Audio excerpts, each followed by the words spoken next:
Hello and welcome to this very special episode of The Owl Pod. This week, we don't have all of our cast members, unfortunately. It is just going to be me and Robert today, and has to take care of her fur babies. So it's just us, and because of that, we're going to not talk about the Owl House specifically, we're going to talk about animation in general and anime. Since, Robert, you are such a anime head, you love anime. Yeah, I love anime.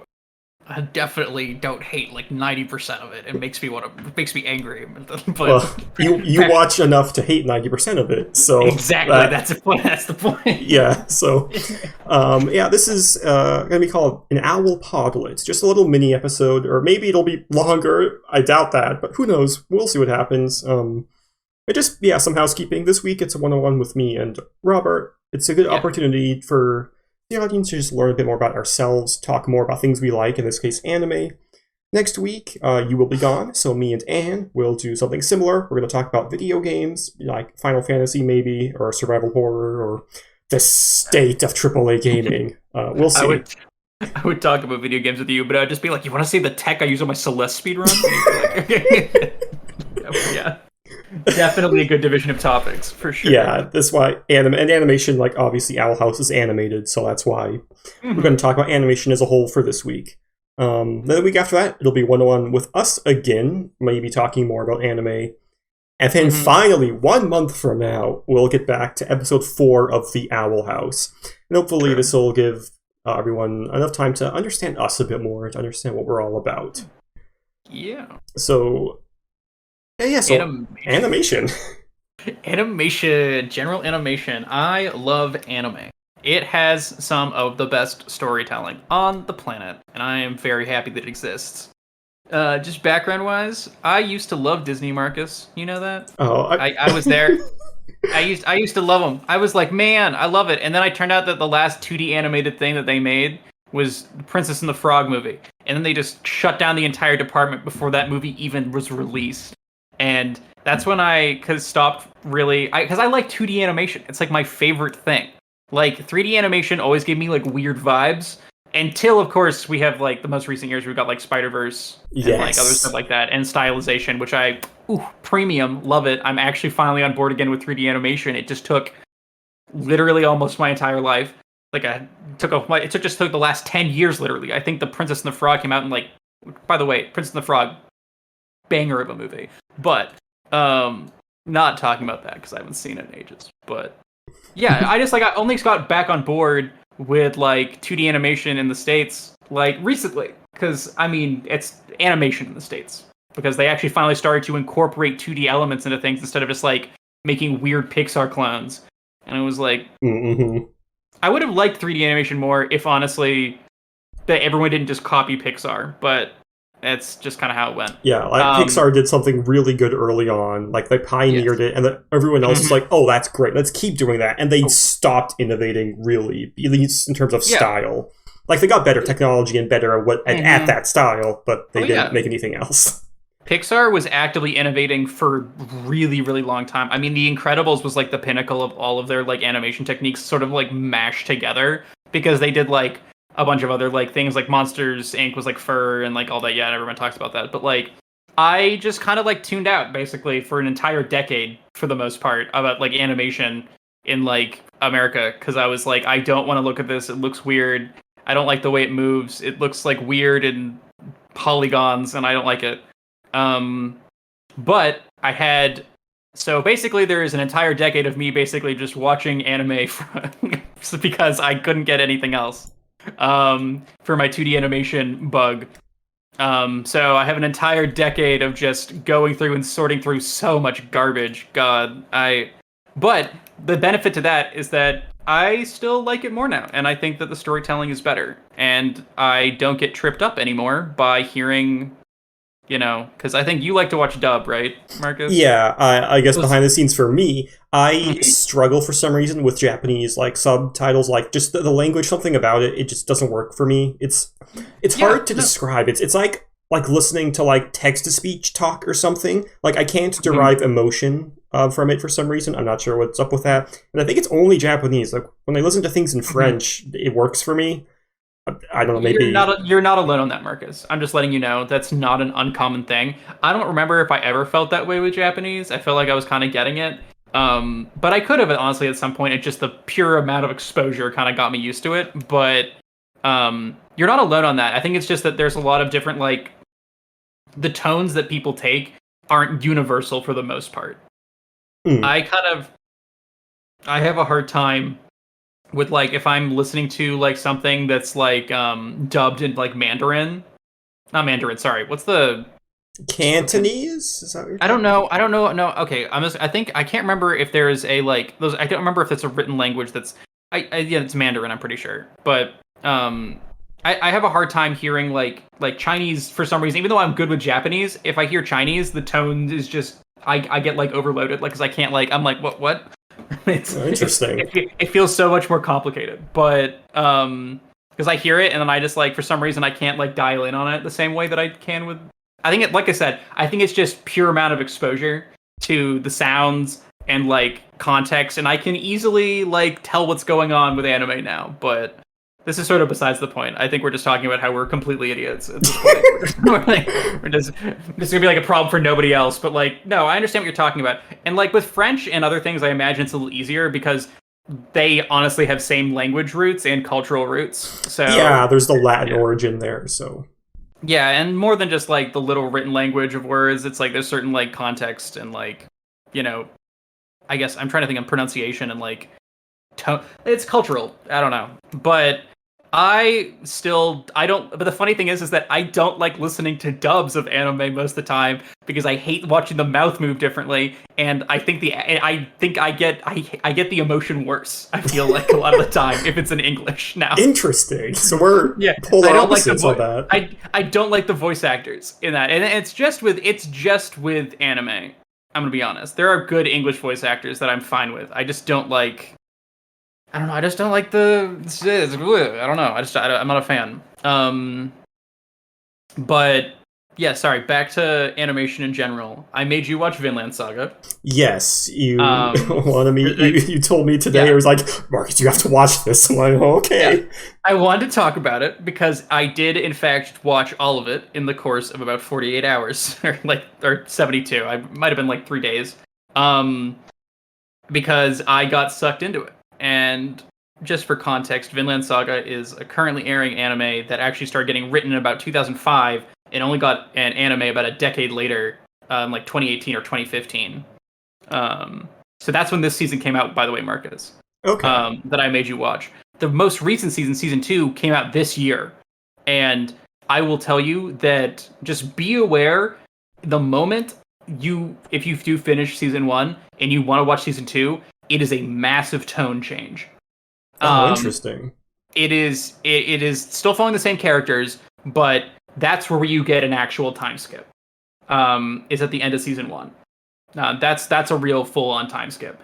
You kind of just have a very long progression of about 11-ish years in season 1, but full-on stop time skip at the end of season 1, and it's and just season for 1 is premium. just for context, you told me to watch the first episode. I watched the first 2 because I felt like episode 1 didn't give me enough to really understand what the show's about. Second episode, I was like, okay, now I see the plot. I get where the rest of this is going now, so I think that's a good place for me to stop and talk about it. Yeah, if I had my choice, I would have made you watch up to episode 4, but we did not have necessarily the time. And it's basically the reason I kind of wanted you to watch this specifically, and you're gonna think it's silly, is just because like I thought you would find it interesting because one of the more important themes about this particular time in Europe was the spread of Christianity. Yeah, there's a little bit of that in the first 2 episodes. They're in the first few episodes, but Marcus, understand that it is quite literally one of the most important themes in the show and one of the most important ideas in the show. Okay. Yeah, I don't know if you know, but so one of the prominent characters you're going to run into at some point is this Swedish Christian prince named Knut. Okay. You haven't met him yet. It's going to be way later. He's a prominent character in the show, kind of. Kind of depends on how we're defining prominent at this moment. but he is essentially, I mean, I don't mean to, I'm not going to spoil it in this sense because it's literally history, but he is the first king of like Sweden and England. Like in a sense, like that is literally he's a real historical character, a real historical person that existed and was like, and it's kind of like something that's sort of important to the themes of the show because he was a Christian. So, and like he has this sort of like idea because he was, keep in mind, he was raised Christian in a like an environment of Vikings. So like it's like just kind of interesting, and then that's sort of a prevailing theme throughout the show that you deal with. But as of the moment, you have met almost all of the prominent characters already in the first 2 episodes without realizing it. It's going to be very interesting to watch if you do continue to watch it, because it probably has some of the best storytelling I've seen in animation in a while, and genuinely, after watching seasons 1 and 2, it is sort of competing for a top spot with Full Metal Alchemist for me. Okay, that's a high bar. People really love Full Metal Alchemist. So. Yeah, people. I know that this is my opinion. This is fully my opinion because people are gonna watch Full Metal Alchemist and they're gonna be like, "Damn, look at that cool magic." This doesn't have any cool magic. It's got some cool animation sequences and stuff, but I think it's just like, ooh, it's like I love it when people put a bunch of money into animating something that doesn't necessarily have like high sequence action, right? You know what I mean? Mm-hmm. Like we're talking like Nichijou, right? Nichijou is so funny. Yeah, the school anime, like the high school anime with the budget of like like a Dragon Ball Z movie. Like, ooh, very amazing, perfect. But yeah, no, I mean, like, I love Owl House, going back to that, for like that smooth animation that you run into, and this definitely also has its own merits of like these just very nice, you never know when they're going to pull out a smooth sequence, and they just like throw them into this anime like consistently, and I'm always a fan of that, where it's like, yeah, I get it, you're running at the 24 frames most of the time, you're animating on 2s, whatever, right? It's like you're doing it for stylistic choices, and then those moments where they're just like, yeah, actually, we're just gonna do single like second like full 24 FPS animation. And it's like, oh, perfect, love it, always a fan. It does look good. Even though my eyes are bad, I can tell the difference between 12 and 24 frames per second. My eyes can pick that up. Yes, well, that's important. It's kind of that's a stylistic choice that they always make. You know, it's like if you're gonna hold on like something, but like the context I feel like in which they use that full speed animation is like perfect, because it's like I don't know, it's just, I'm a big fan. I'm trying to think about what I can talk about, but yeah, I was thinking about how I was thinking of you because I figured you, if anyone, would find it interesting to see like Christianity essentially spreading across Europe, you know, and the show dives into history a lot about like the Celts and like the Anglo-Saxon like takeover of that space. Yeah, you know, like maybe like Battle of Hastings or something. That might be a bit later than the show takes. But yeah, I'm trying to think. Like I'm gonna be real. Battle of Hastings quite literally hasn't even the show ends as season 2 ends around 1018. Okay, yeah. So yeah, Battle of Hastings is still like 50 years off then. Literally 50 years in the future. I'm not sure if it's going to be relevant in that sense. This is more the show deals with also the themes of like, oh, what is war? What is going on with slavery at this point in time in Europe, right? Because a large portion of Viking conquering and resulted in like, you would raid a village, take the people, and sell them into slavery. That was just like literally the deal. And it was part of the culture, and it was just, if you were a slave, you deserved it, and like things like that, and that was just an idea of the time.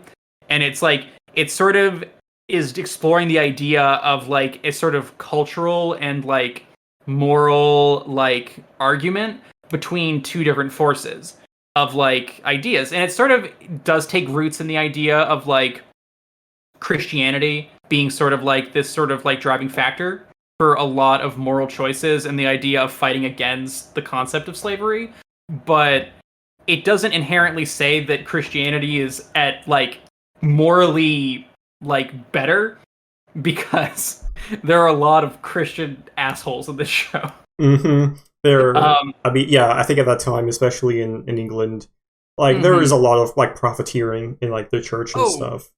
oh yeah. I mean, at this point in time, it's like it doesn't necessarily go into that. It doesn't look at like the structural aspects of that. It's more the questions are more about like what does the structure of the Vikings and Sweden look like at this point in time as they are actively taking over England, you know? Mm-hmm. Um and it's talking about people who are like actively talking about their right to own land, even though it's like generations of people essentially stealing land back and forth from each other. like like once again, like a lot of the settlers in Europe at that time were Anglo-Saxon. But the show does a really good job at breaking down stuff like this, and I am such a big fan of it that like yeah, and then like season 2, essentially, I will let you know, season 1 is like full on massive amounts of action. Season 2 has almost nothing. But genuinely, season 2 is so much it's so good. It's amazing. Very cool. It is good for different reasons though, because I just to give you an idea, it's like the season 1 essentially follows Thorfinn, the main character, um, through his teenage years. That's the whole idea. And then there's this time skip where in season 2 he's actually now like an adult. Um, just to spoil that, he doesn't die, believe it or Mm-hmm. not. They don't kill a child. This isn't Promised Neverland. I mean, yeah, the show about the R-rated show about Vikings in the early stages of the Swedish conquering. Definitely, you won't see a bunch of child death and murder and kidnapping. Definitely don't. No, the show does not pull punches. Um, it more talks. It's less of a like I don't know. It's just interesting because you see certain characters sort of evolve this mentality that sort of takes after the sort of main focus of the show at the moment, which is Thorfinn's dad, of being extraordinarily passive, Mm-hmm. right? And Thorfinn's dad is like really like I literally value everyone. I do not want to watch anyone suffer at all, and I do not wish to compromise on that idea. Is sort of his mental ideology. You can see him like, and it's clear that people in the village don't understand that at this point in time. If you've Yeah, watched, they're all maybe, super excited to go to war. I they guess, I have mean, been. they have like the culture of like die on the battlefield and stuff. Even though they've never They seen battle, it's still ingrained in them. These people aren't Vikings, actually. These people quite literally have no concept of war. These are people in Iceland who actively, they talk about in the first episode, which are people who actively ran and fled war because they just didn't want to get involved in that. But so the idea of war is this sort of abstract thought of like, oh wow, it's battle and glory and like all that, and it's like this whole thing. And, it's quite literally they have no actual context for it. And it's yeah, and let's just say in like 3 and 4 episode wise, it's gonna be interesting. The only one who has actual context is Thorfinn's dad. Mm-hmm. Yeah, we saw he was a warrior in the first just the opening minutes. Yeah, and he actively hates the idea of yeah, it's this whole thing. But genuinely, I recommend you watch more of it. I think 3 and 4 will be sort of the deciding factors about that. If you want to know where the show is really going, you need to watch episodes 3 and 4. That's really sort of the full point. That's when you start getting introduced to more characters that are going to be more prominent. You are someone who recommends anime to me pretty often, since, like we said, you love anime, you watch anime all the time. The last one you recommended to me that I have watched a couple episodes of also was Mob Psycho 100. Mob Psycho. Yeah, because you just were like, oh, it's so good. And you told me, like, it's the same creator as One Punch Man, which is one of my favorite anime, so that's why I was like, yeah, you know what? I'll give this a shot. I think I've watched 2 episodes, maybe the first 3. It's, I guess people are always talking about how much they love Reagan, and I kind of get it, but also, My feelings No. on him are mixed because like he seems like a pretty genuine person who is kind. But he's also definitely exploiting a little kid. So I I don't will know. It's say complicated. Mob Psycho definitely for me. I talk about how Full Metal Alchemist and like Vinland Saga are the same for me, kind of almost at this point. Like I'm looking at them, and I know Vinland Saga has a lot more to go through, but Mob Psycho definitely takes the cake about topping both of them. I love Mob Psycho so much. I usually recommend things discriminately based on what I think a person's tastes are. Um, I think you'll like Vinland Saga not because it has elements that talk about like the nature of Christianity and that's interesting, but also because there's just like themes that I see and I think of Marcus. I'm like, oh, that's a Marcus thing. Mhm. But Mob Psycho I recommend indiscriminately. I go, everyone must see this anime. It is amazing. And it definitely follows like I don't know, you've watched the first 2 episodes, right? Yeah, definitely at least those two. Definitely at least It's those been two. a while Yeah. since I've seen them, but yeah. Let me just think. I just want to check. I can like give you I'm just gonna look real quickly at what the episode contents are. Episode 1 I remember is like just like you're getting character introductions, it's doing stuff. Watch the full season 1, it'll be easier to talk about.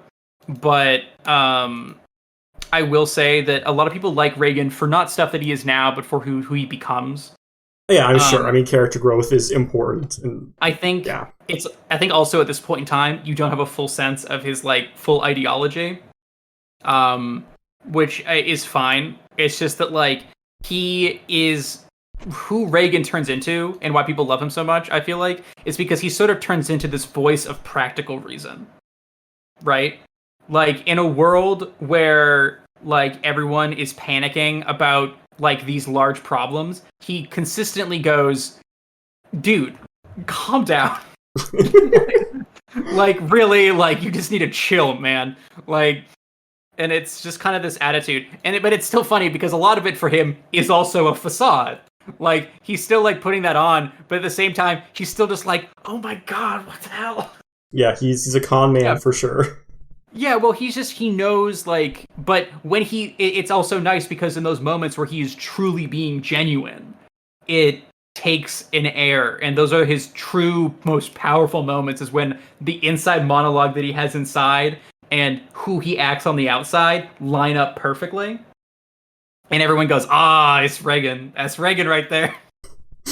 And those moments are very good. You get one of the best ones in general is at the end of season 1 because that's when it's like the whole point of the anime gets contextualized in this like this single moment. And you go, oh, and you feel. I remember I finished season 1 and I felt like an idiot.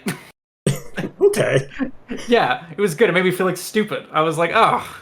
Yeah, I'll have to. If there's a lot to watch and to consume lots of time to be spending on things, I'll probably get around to it at some point. Watch Mob Psycho. Yeah, yeah. but the point is that I mean, I kind of went on for a while, but anime at the moment is one of the prime places for good quality storytelling. I've seen very good things about the the movie that came out recently called Nimona. You know what I'm talking about?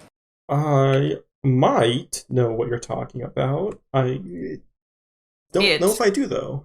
It was like a graphic novel, and I haven't seen it yet, but I'm very excited to watch it. And it's about like a dude who essentially gets framed for like a murder or something, and then this girl who thinks that he's guilty tries to become his sidekick, and the girl's like a shapeshifter. What the hell? Yeah, but she thinks she like seeks him out because she's like, a villain, perfect. Someone I can be a sidekick to. But he's like, I'm innocent, I'm not guilty. And then she's like, But it's sort of like that's like the starting point. But it's an interesting dynamic. Yeah. So she's like sort of very, I won't say evil, but definitely the vibe I'm getting. I'm very interested in that. And that's another sort of like 3D animation that's finally taking a stylistic choice away from what we've been currently seeing, and I applaud it. I love it. Damn, yeah. No, sorry. I was like, I'm not gonna talk about Vinland Saga that much, and then I was like, Oh man, Well, Vinland hey, Saga. it's something you care about. Yeah, why not talk about it? And I binged all of it, Marcus. It was so good. It's like the writing. It's like I. Do you know how rare it is to get writing that good? Like the writing was comparable to that of Fullmetal Alchemist. I'm like flabbergasted it just existed there and I didn't know about it for like forever. 2019. I went 4 years not knowing about it. Which feels kind of insane. I'm kind of glad that I didn't though, because I don't know how I would have been able to deal with what my expectations were, because I think I did better with season 2. The way, never mind. I gotta stop talking about it. Oh my god! But watch it, Marcus. I Trust think me. the only anime I've ever binged like that was Shiki, which me and Anne Yeah. both love that. She recommended that one to me, and I watch it all in like one 20-hour sitting or something. Like I think like I watched the first half, I slept, and then I watched the second half immediately upon waking up. But that was all I did that weekend, and Mhm. that's you haven't seen that one, I don't think.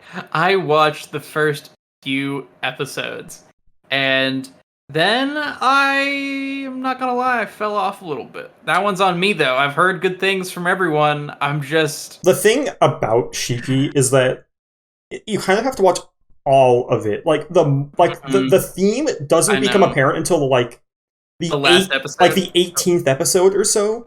Like that's when things start to come together and you realize what the show is actually about and how well it did that. But yeah, the first is like it's kind of broken up into chunks where like the first 12 episodes is a mystery that if you have any intelligence you've already figured out because it's not that complicated. And then they go into a bunch of episodes about like, okay, well now we know what's going on. What are we going to do about this problem?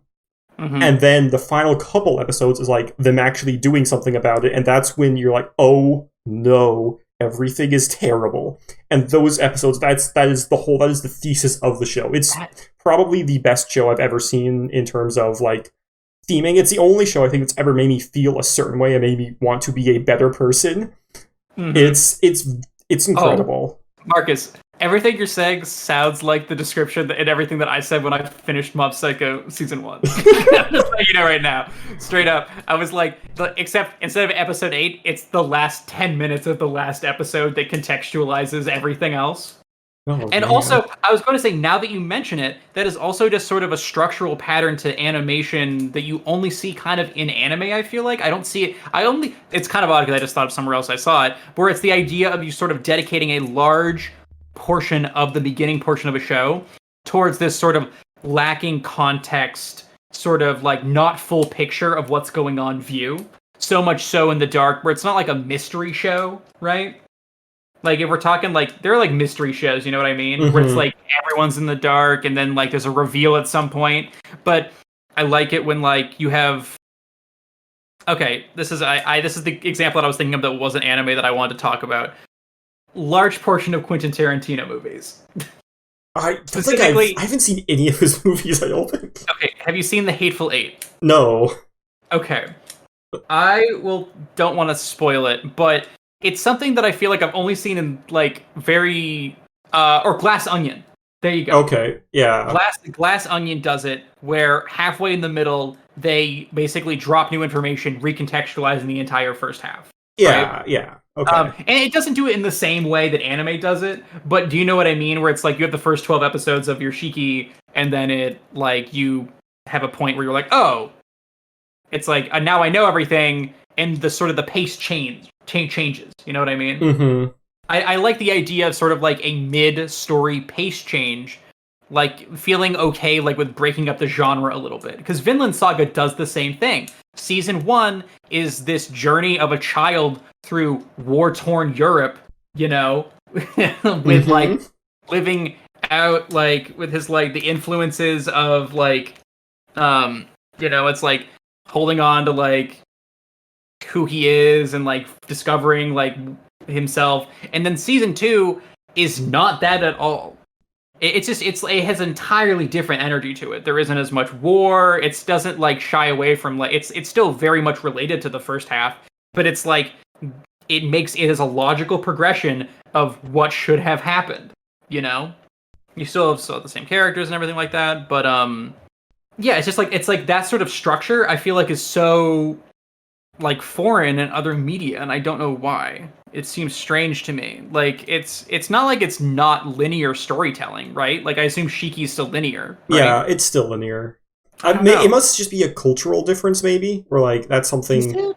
Maybe I don't Because know. I get it, you know, like the ending message of Mob Psycho, which was sort of like maybe like the ending, the ending to not say too much. The ending message of Mob Psycho is to ground yourself, to put it in a way, in like a sense of like don't forget who you are, right? It's sort of supposed to be like the ending message of Mob Psycho, which is a universal idea. It's like Mm-hmm.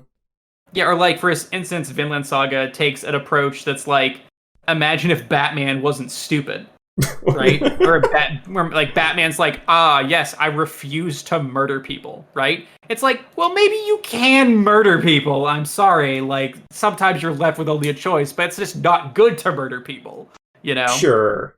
Yeah. It's like maybe war is bad, you know, because the Vikings in Vinland Saga, one of the things is that in general the Vikings just in reality had a culture surrounded like that was like surrounded by the idea of like if you die in battle you get to go to super heaven. Mm-hmm. That was the idea, it's Valhalla, you know? I And mean, like yeah, it's a good way to like make your army fight really hard to get just yeah. take the land from other people. So Yeah, it's like this idea of like, yeah, there's that, and then there's also, ah, yes, by divine right you own this land, so you should fight for me, which is the Christian version of that. that's Um, true. No, I'm literally yeah. reading. I just Hmm. finished. Hold on. I think it's the book of Joshua. Let me just reach over to my Bible and pull out where I was. But yeah, like the Yeah. entire book of. Let me make sure. Yeah, Joshua. It's all about after they cross over from Egypt and go back to the Promised Land. Just like, oh, kill Hmm. everyone who's here and get them out of the land, because if you don't, then they will corrupt you and turn you evil. And Yeah. interesting. Yeah. You see? If you believe Yeah. in biblical stories and such. Not everyone does, which is fine. But yeah. Yeah, but it's like it's a good point, you know. It's like that's just like something that those sort of ideas are explored in the context of the show, like Vinland Saga, and it's like, where do you find stuff like that seriously talked about in media outside of anime? It's weird. Once again, these are things that fall into the 10%. You also get the 90% anime that's like, wow, I woke up as a vending machine in like a fantasy world. I'm like, Oh yeah, hold on. What is Mishoka Tensei the first ever like isekai? Is that the uh, one? let's, let's see. I don't know. Because they, I think I've heard that like the first one, whatever it is actually really good. All right, the first Mashoka Tensei. Ah, this one, Jobless Reincarnator. No, this is definitely not the first one. The first isekai, Marcus, you're incorrect, is actually The Lion, the Witch, and the Wardrobe.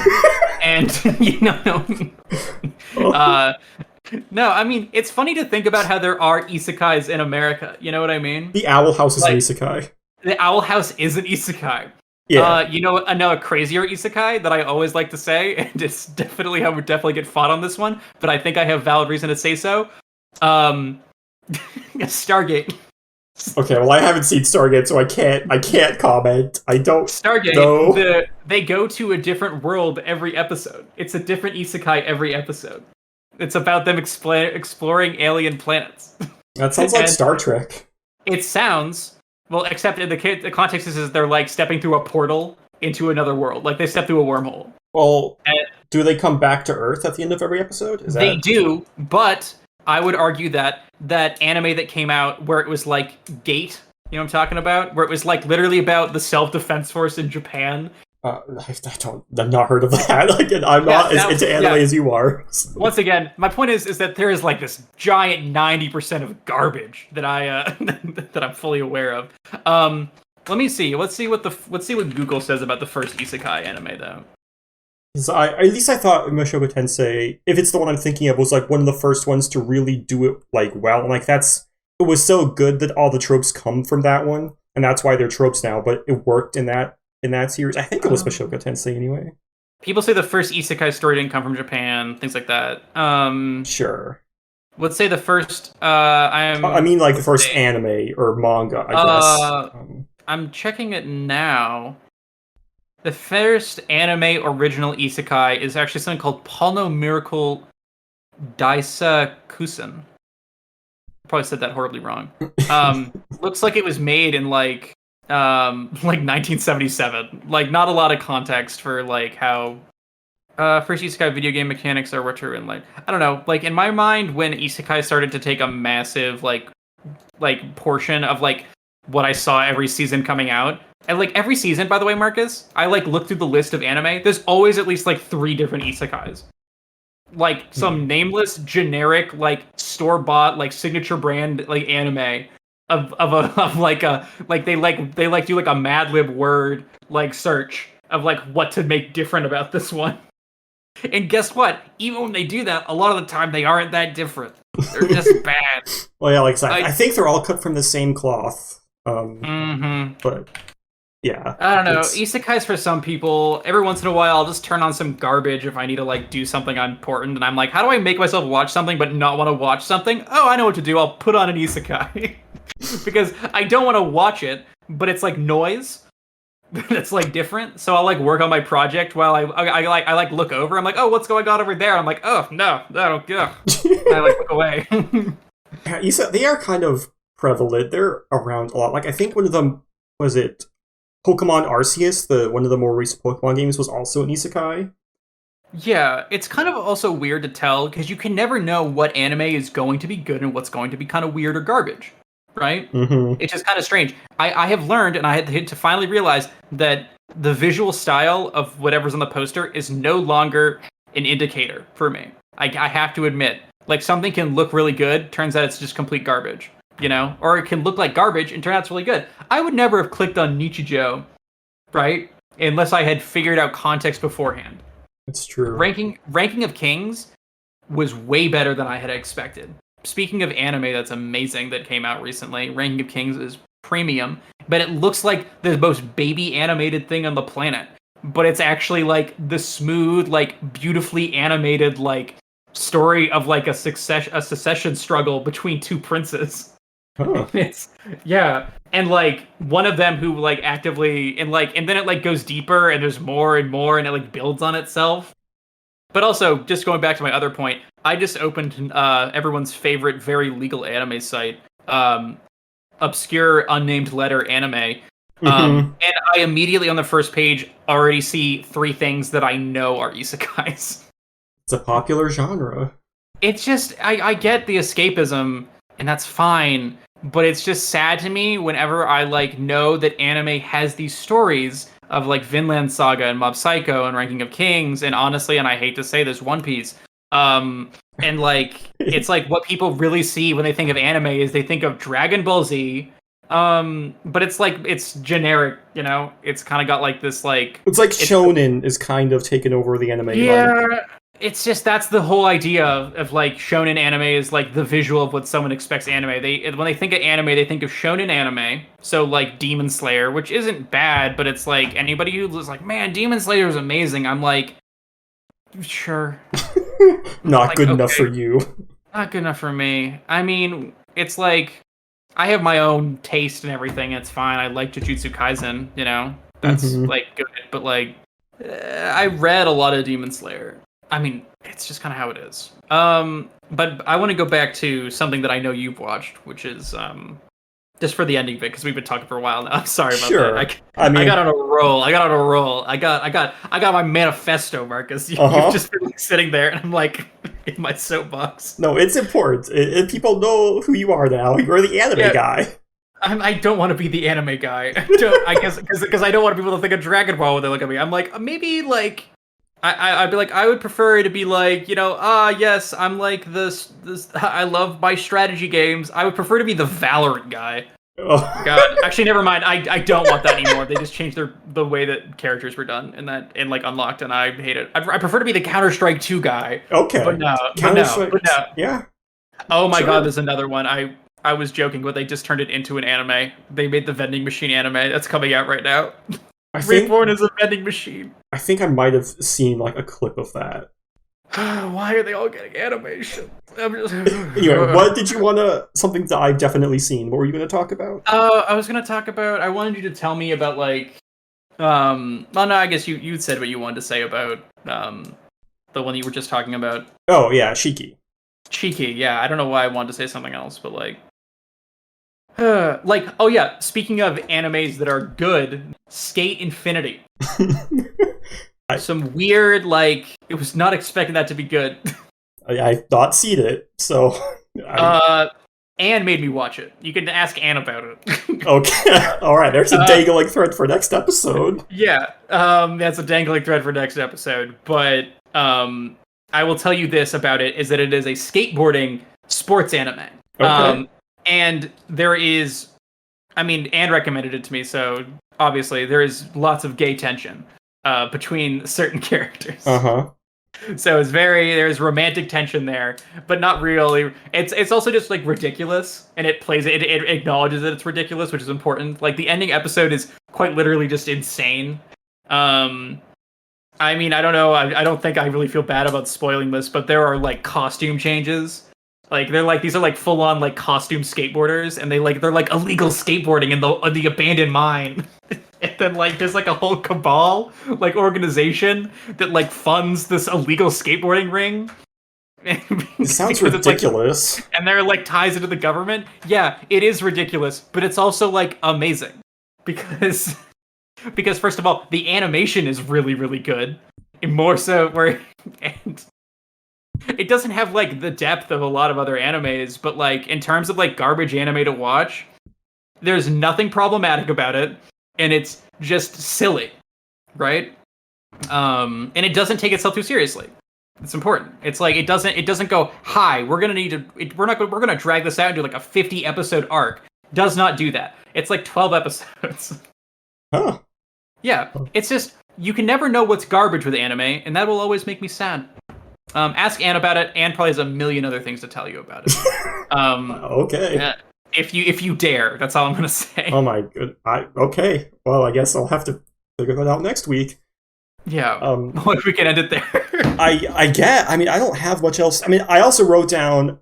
You brought up My Adventures with Superman. Oh yeah, sorry, I forgot to mention that. Oh my god, yeah, the voice actor for Lois Lane is the main character of Owl House. That's so important. Okay. Oh yeah, that was supposed to be the connecting point. I forgot about it entirely. Oh my, well, we can talk about that too a little bit. I wrote it down. I have not seen that. I've seen, I think, the opening of My Adventures with Superman, yes. But I haven't seen anything else. The animation in the show, I'm sorry to say, is kind of mid. Okay. It makes me a little sad. The content of the show, I don't know yet. 2 episodes are out. I've seen both of them. They're not bad.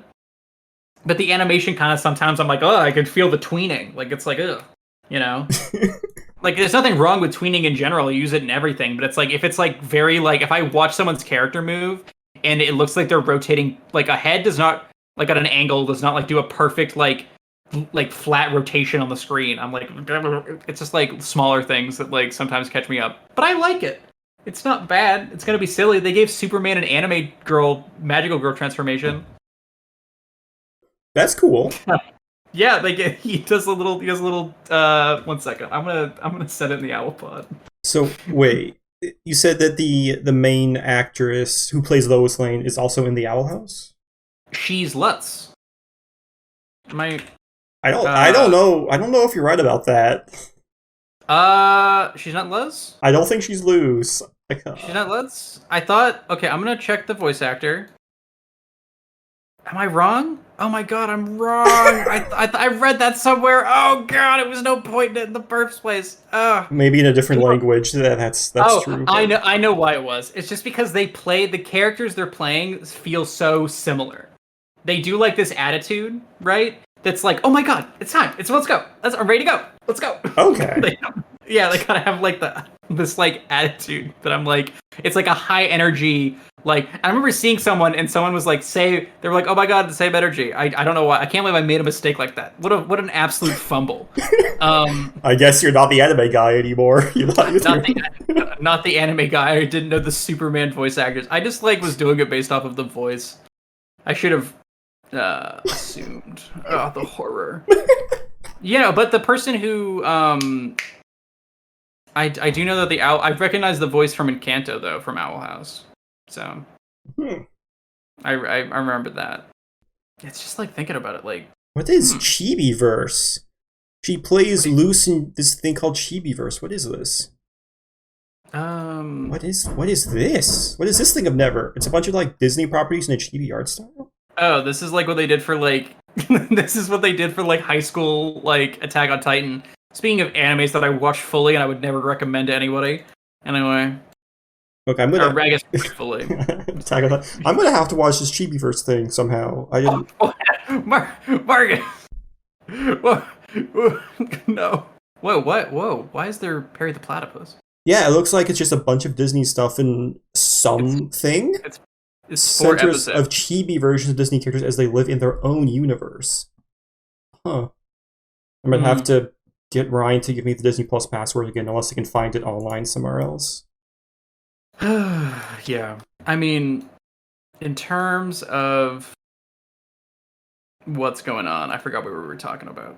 I went crazy. I was like, let's talk about animation today, and I was like, everybody's like, animation of the West has only recently started getting better, and I've been betrayed consistently throughout my life by these studios. It's HBO Max. Right at the time of recording this, the writer's strike is still going on because these billionaire companies are awful and evil and refuse to pay their workers anything that's fair. So and the actors strike. Yeah, is that actually happening? The actors strike is going on. Okay. Mm-hmm. It's really funny because I feel like a lot of the time people think actor strike and they think like these people who like literally live in mansions, but I just want to remind people that most actors are in fact not like that. Yeah, they're like doing like ads, tiny ads.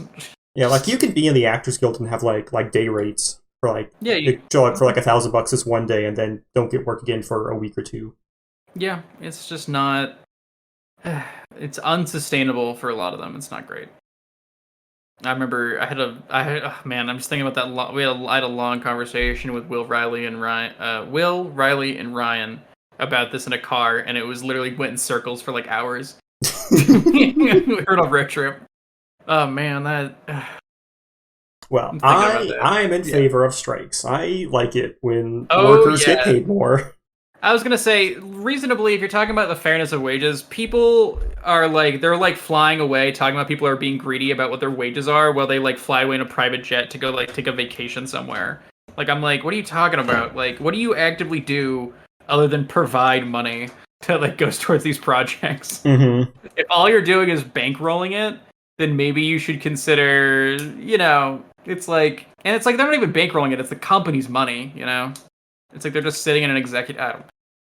Down with the elites, Marcus. Yeah, exactly. I think all of us here, if you had any questions about our view on the economy and our political leanings, it's probably more obvious now. My view on the economy is I don't know what's going on. That's there's also some of that. That's fair. I took economics in high school, AP macro and micro. And me too. Still don't know what's going on, Marcus. Yeah, I still don't know what's going on. Still not a clue. I don't trust it. I don't trust it. Yeah. Well, anyway, that's animation. That's animation. That's life. Yep. We'll wrap it up in this. We'll think of how to wrap it up, Marcus. I'm thinking. We got this. Watch Mob Psycho. Okay. It's short. You can watch that. If you're feeling like you want to sit down and watch something in full, just watch the first season of Vinland Saga. It has wonderful themes and has amazing writing, and the characters are all literally pristine. I felt immersed, and that is a lot coming from me. And then don't watch Superman and My Adventures with Superman until it finishes, because man, that was okay. Anyway, that's it. I don't know. Yeah, and you should watch Shiki at some point finish it. I will finish Shiki. I want to say about Owl House, one last final word before we truly end it, is that I am really looking forward to watching the next episode. I didn't watch it because I usually watch it in the morning before we talk about it. Mm-hmm. But I might just watch all 3 episodes later. Yeah, because we'll have to. We'll have to figure that out. Yeah, that's more scheduling. Are we going to just do a triple? Yeah, I don't know what the plan will be. I guess this is a lesson learned. We should probably at least be 1 week ahead, even though comment and stuff won't be up to date then. It might be better for the show to run more smoothly if we have one in the bank at all times. So, I am keeping you I'm sorry, Marcus. This has not been a very organized conversation, but trust me, we could have. But I'm glad that you watched those first 2 episodes. I encourage you to watch Rum Psycho. I encourage everyone to look for the diamond. I guess not diamond in the rough isn't the right description of it. I encourage people to look for the jewels amidst the giant piles of garbage that is the searching for anime. Like most television, though, that is the case. The ratio from good to bad is about 10 to 90, and that stays true universally no matter where you look. And I think it's important to remember that. Well, wise words to live by. Wise words to live by is that there are a million Desperate Housewives shows for one Golden Girls. Okay, well, join us next week where me and Ann talk about Skate Infinity and also video games. Bye. Bye.